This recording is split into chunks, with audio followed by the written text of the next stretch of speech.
The night sky seems peaceful and orderly. But in reality, stars are careening through the galaxy at speeds of hundreds of thousands of kilometers per hour, not bound by static formations, but by changing neighborhoods constantly. Fortunately, space is big, so the stars of the Milky Way are very unlikely to hit us. Unfortunately, they don't have to hit anything to make us have a really bad time on Earth. And there are already stars starting to get very close. To understand how dangerous stars are to us, we need to talk about gravity.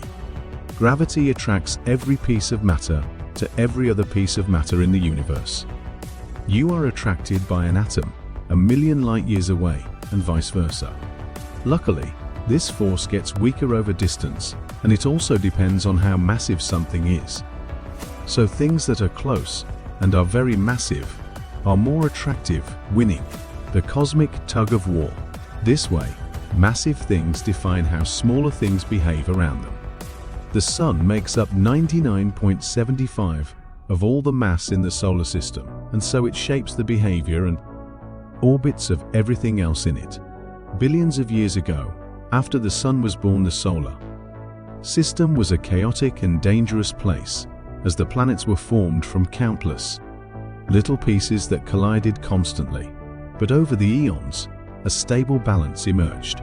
Today, most planets and asteroids have settled into safe and predictable orbits.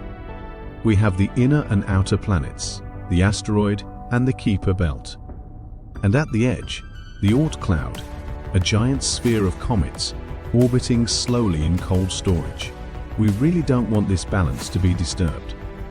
If another star came too close to us, its gravity would pull on everything in the solar system, like a spoiled toddler, messing up the pleasant order of the planets and asteroids and comets. This isn't some imaginary danger. Some 70,000 years ago, a red dwarf, brown dwarf binary system passed through the Oort cloud and messed things up. It might even have sent a deadly onslaught of asteroids our way. But it could take 2 million years until those visitors from the Oort cloud arrive in the inner solar system. But there's a much bigger problem on the horizon.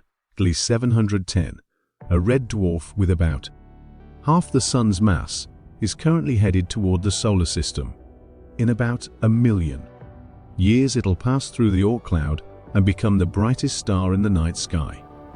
A close flyby like this would unfold over hundreds of thousands of years, disrupting the orbits of millions of objects in the Oort cloud considerably. If we are unlucky, it will trigger a new period of planetary bombardment similar to the early solar system. The night sky could be filled with comets and asteroids raining down on the inner solar system. The larger ones could cause dinosaur-level mass extinctions and would be bad for the stock market. But it could get much worse.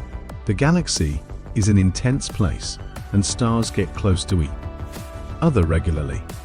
So it is possible that a star could come much closer and not just pass us, but fly directly through the inner solar system. This would be very bad in the extreme. The chance of another star colliding with the Sun is astronomically unlikely, but that isn't what we're worried about. If another star were to pass by about as close as the Earth is to the Sun, it could easily eject the Earth from the solar system. The odds of such an event are estimated to be around 1/100,000 in the next 5 billion years. Small, but not absurdly so. As we discussed in another video, there seem to be billions of rogue planets doing their own thing in the galaxy, and this is one way to make them. So if this were to happen with an average red dwarf, what would happen on Earth? Kicking Earth out of the solar system. As the star enters the solar system, a small orangish dot appears in the sky that grows bigger and brighter for months, eventually becoming visible during the day. It would get bigger and much brighter than the moon, too bright to look at directly. The night sky would be filled with an eerie red glow. After a few months, it would start shrinking again, but so would the Sun. Over a few years, the Sun slowly grows smaller in the sky, and with it, warmth and light start to dissipate. All around the world, as the days turn dark, the final winter of humanity would begin. The polar ice caps begin to grow and spread, while plants wilt and die. Forests freeze and freeze. Animals die in droves. As the Earth passes Mars's orbit, the average surface temperature has plummeted to near 50 C. From space, the Earth begins to look like an icy moon, the blue-green surface becoming the pale grey-white of death. As global infrastructure breaks down, people huddle together indoors, burning what they can for warmth as the temperature continues to drop, counting the days until they'll be out of food that no longer grows. Everybody living at the surface is living on borrowed time. By the time Earth reaches Jupiter's orbit, surface temperatures sink to 150 CE, lower than the coldest ever recorded temperatures in Antarctica. Needless to say, by now almost everyone is dead. Without the energy from sunlight to evaporate water, clouds don't form and the water cycle stops. The polar ice caps eventually touch the equator, and the oceans become covered in a thick layer of ice. As more and more of its heat leaks out, more water freezes onto the bottom of the ice sheet. The concentration of salt in the deep ocean grows, poisoning most animals that survived here. Although around hydrothermal vents, communities of extremophiles might adapt even to these circumstances. Deep below the surface, some bacteria would not notice much of any of this, as they are still kept warm by the radioactive decay of elements in the Earth's core. As the Earth reaches the orbit of Pluto and the Kuiper Belt, the Sun is still the brightest star in the sky, but it is one among many, with stars now visible during the day. The temperature is now barely 40 C above absolute zero, below the freezing temperature of the gases in the atmosphere. A weird spectacle, enjoyed by no one, unfortunately, unfolds as the atmosphere turns into nitrogen and then oxygen snow. Over a few years, it is deposited into an icy 10-meter thick sheet all over the planet's surface, with only a thin whisper of gas remaining. The frozen corpses of flora and fauna are buried beneath them. As Earth leaves the solar system, it becomes a rogue planet, traveling alone through the dark, lifeless and in solitude. But weirdly enough, there is hope.